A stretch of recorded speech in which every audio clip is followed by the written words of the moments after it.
safety. So Saif is there to present us. We will start with his presentation, and thereafter we are going to arrange an event of this at 1 o'clock. So that will, we are not going to do here. It will be Yeah, maybe we'll just announce which wing we are going to do. Right? Okay, fine. Yeah, So it's okay. morning everyone. Good morning. I want everybody to wave your hands first. Okay. It's important. I want to make sure everybody got their hand. Yeah. I mean, today we're going to make use the maximum use of your hand, right? First, let me introduce the other hands who were responsible for this presentation. Kedar, Subodh, Avinash, Prabhakar, where is he? Still working. Okay, Ravindra and Prabhakar and Rajesh, they were all also involved. Now to start with, which is, what do you think is the most important tool in our body? Hand, obviously. No, it's the brain first. I thought Okay, it's that presentation concludes your work, so hand has to be important. Server. Hand is the second most important tool, alright? So, safety is something which, I'm not a trained safety trainer or something, I'm just a employee like you who has just, downloaded some slides from Google, to be honest. So I'm not going to really, open up something like a Pandora's box and give you, a life-changing presentation or something like that. So all we are trying to do is, trying to understand together what hand safety is all about, and what can we do to, ensure that our hands are safe. Okay, so the human hand. Have you ever thought of like how complex and how powerful a human hand is? It's made up of 27 bones, muscles, and skin, and ligaments, and all the other things. Imagine yourself. I mean, you're short of one hand or some fingers, and trying to do things. Life would become really very difficult. Okay. We have a tendency, first is the eye contact. I mean, whatever you see, you perceive it by your eye. And the second thing that you do is you touch it with your hand. Okay? And this hand or your palm is very sensitive to rough surfaces, smooth surfaces, to hot surfaces. So you have to be very careful and you have to make the right choice. Now the common injuries, I'm just going to talk about office and the injuries related to the office. I'm not going to go into what's going to happen on site. Strains, sprains from excessive force. You try to lift something, you strain your hands. So excessive repetitive motions. We use our hands to operate mouse and keyboards. You keep on doing it for years and years together. So that can cause an injury also. Awkward posture. We sit down on the seat. I mean, I don't know how comfortable these chairs are to you, but sometimes, bad posture can give you shoulder aches, very severe shoulder aches, and it can even hurt your spinal cords. Now, the wrist actions, if you don't support your wrists properly, that is also a really kind of hazardous thing. Skin irritation. Now, skin irritation is usually caused by the pencils or the pens, sometimes by the paper that we use. Some people are sensitive, so you have to be careful on what you are choosing. This is like a statistics of how many injuries occur. You can see the highest are arms, hands, fingers and wrists. So this part is like the most vulnerable part. I mean, even if you're tripping, you're slipping, you're falling, the first thing you do is you put your hands in between. You're curious to know something about anything, like something is lying down, you first touch it with your hand. You don't lick it or you don't, go and put anything else on that. So that's like the most important thing. Okay, now the 3 ways to reduce the risk is like, be aware of the potential hazards at your workplace. Be always, be curious to know what's in and around you, whether you should touch it, whether you should not touch it, those sort of things. and discipline yourselves to follow the safe working procedures, use appropriate PPE, hand gloves, any other things like that. Now, the general hazards in this office may be, something is too big to carry, you stretch your arms and you try to, hold it. Never do that. Something you're trying to lift is very, very heavy. You don't want to do that. You're trying to move something. You don't want to do that. You want to test how hot or cold is your coffee. Dip your hand in it. Okay. So that acts like a thermometer. You have a tendency to sharpen your pencil using a blade. And then while going to the washroom, you see a blue liquid somewhere in the washroom, and then you try to, touch it and see how it feels. So that could be dangerous or hazardous.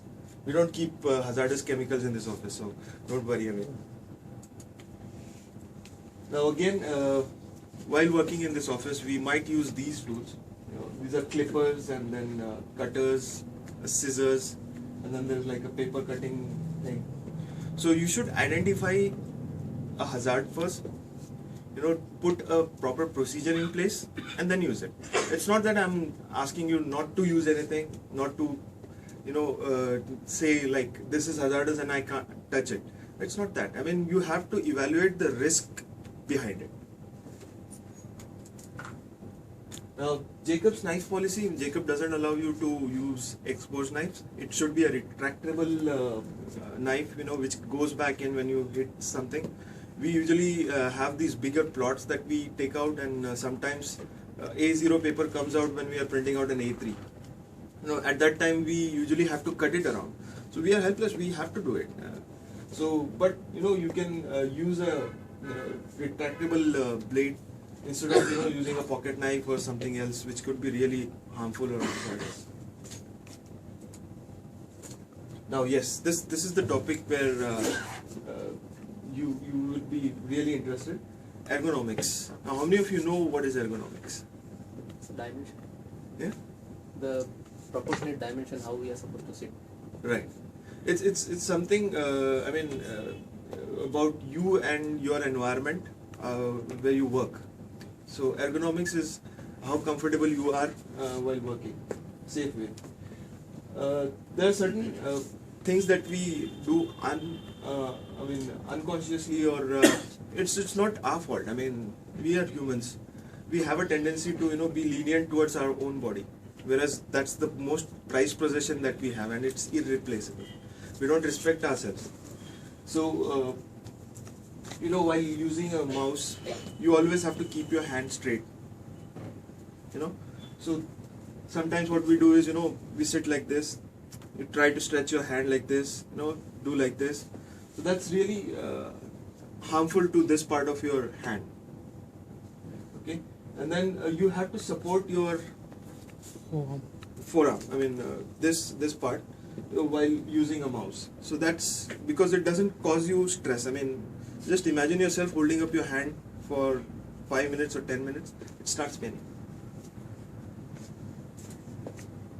Now this is the right posture. Keep keyboard, mouse close within your reach. Not so close that you have to again, what Sikudna bolte hain, I mean, you try to squeeze yourself into that position. Be comfortable. Keep everything in your reach. I mean, try to keep all the essential things that you need within your reach. You don't have to stretch too much your back, or you don't have to get up and take something. Whatever you use frequently, like pens, pencils, and other clips and all, you can keep it just around your desk, cleanly and in an organized way. Now, something that we often see, I mean, like there will be sharp edges.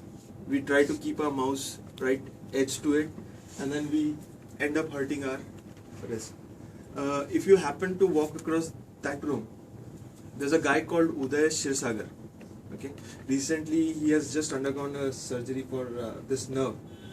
The doctor said like there are two reasons. One is like maybe he has injured himself while lifting something.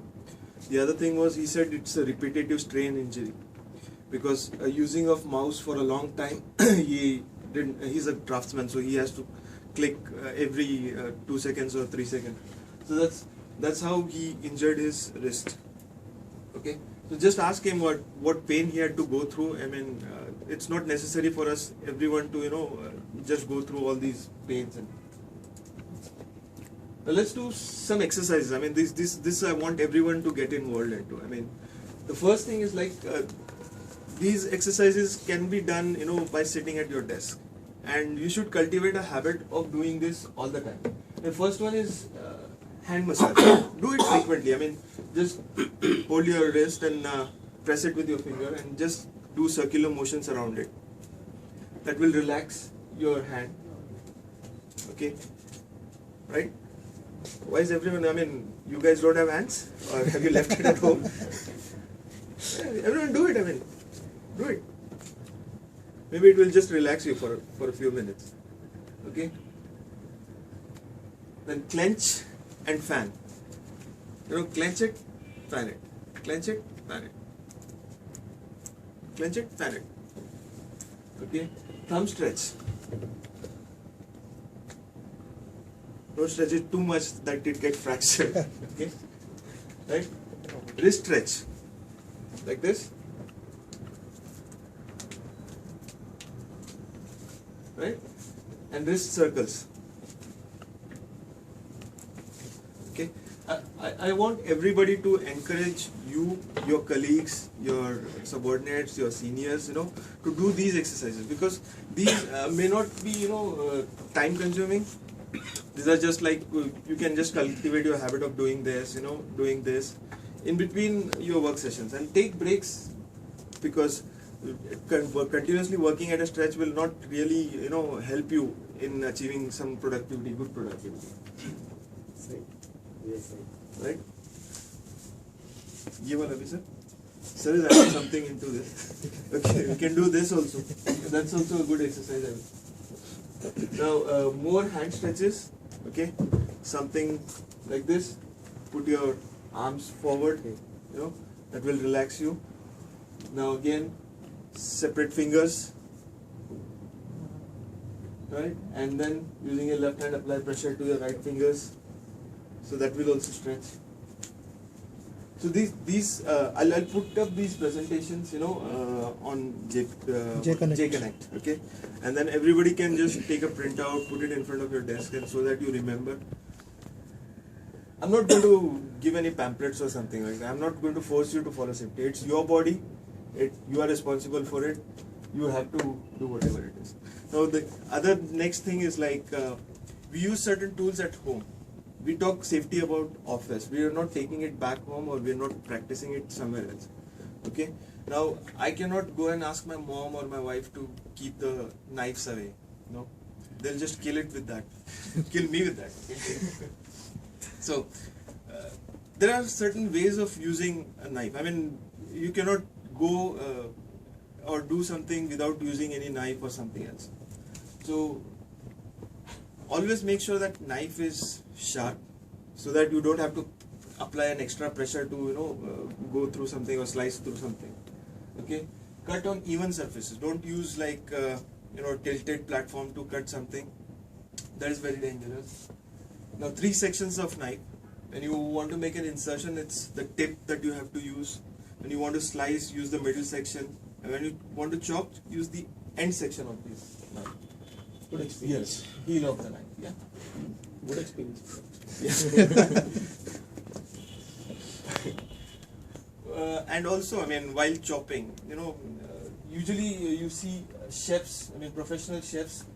They always have a speed and accuracy of chopping it very fast. They do it because they support it with your fingers, and they don't lift this knife edge beyond that finger. So it is always within that finger. Now, to keep your tools sharp and ready for use, keep the blades sharp and dry. Okay, store knives with the blades inside something. Never should store a knife with handle inside something and the tip or the sharp edge coming up. That is really a hazardous thing. You want to pick it up, you just have a tendency to go and grab it. Now, keep oiled and cleaned by hand with soft cloth. Okay, don't try to push too much with the sharp edge. And then make sure that handle is intact.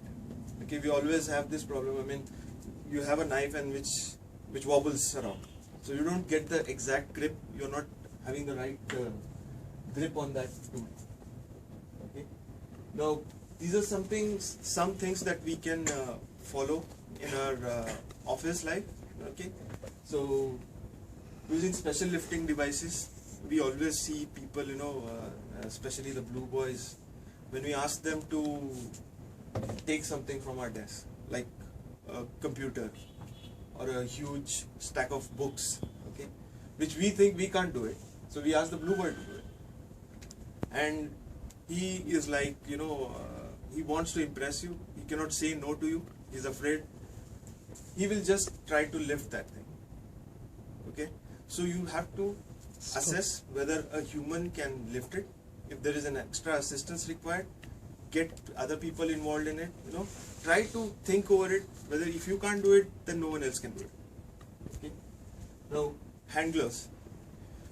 We've seen office boys doing so many things. I mean, they clean the floor. They're using some chemicals. They are lifting something. Especially the canteen person. I mean, he brings hot food from the other office. Okay. So whether you ever observed whether he's using gloves or not? No. Okay. Not observed? He's not seen with the gloves. Question was, have you observed? You said no. Yeah, that's a good observation. She is not. She's claiming that they don't use it. So Yes. yeah. So we should encourage these kind of things. Now imagine you doing something like this. You are carrying a hot cup of coffee from your coffee machine to your desk. What are the precautions that you want to take? First thing, it should not be overfilled, so that while walking it can wobble and spill on your hands. Then there's a tendency, I usually do it. I don't want a full cup of coffee. There's a hot liquids, going from that, flowing from that machine, and I just try to, pull it out. That can spill something on you. It's quite dangerous. Shouldn't do it. Now, sorry? You're wasting half cup. You're wasting half cup. Yes. See, wasting. I mean, you can make thousands of coffees if you have hands. So, safe hands is really important. And coffee is actually not good for your health also. Yes. Right. Anything? Follow correct manual handling and safety procedures. I mean, don't try to drag, pull things which are heavy. Then using correct hand tools for the jobs.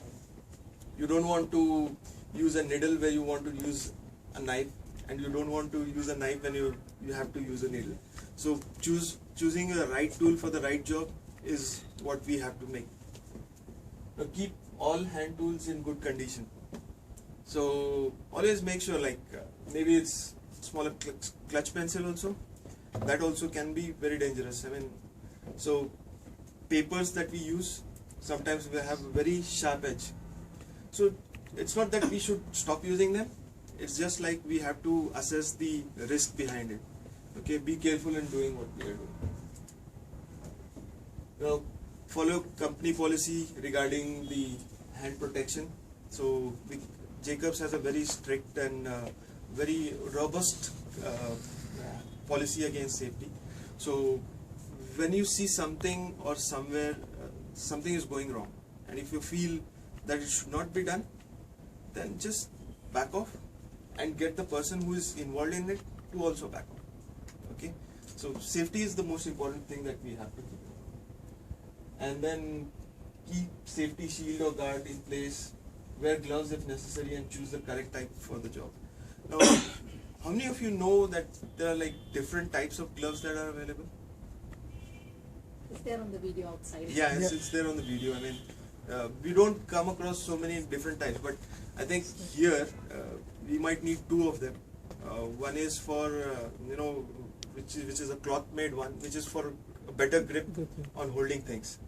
Okay, and that too don't just use for the sake of using it. It should be of the correct size. It should be clean, sanitized, Okay, otherwise there are a lot of germs that come in. Now this is like an evaluation checklist developed by Jacobs. I found it on Jacobs Connect. Okay. Now this is like a small assessment that you want to do before using some kind of a sharp edge tool. You know, first thing is like, do you have the right tool for the task? Okay. So it's always like a question of whether you can do this job with this tool or not. Right? Is the tool too sharp? So if it's too sharp, whether it is coming very close to your body, coming close to someone else's body, is everything free around it? Then do you have appropriate gloves for the task? Okay.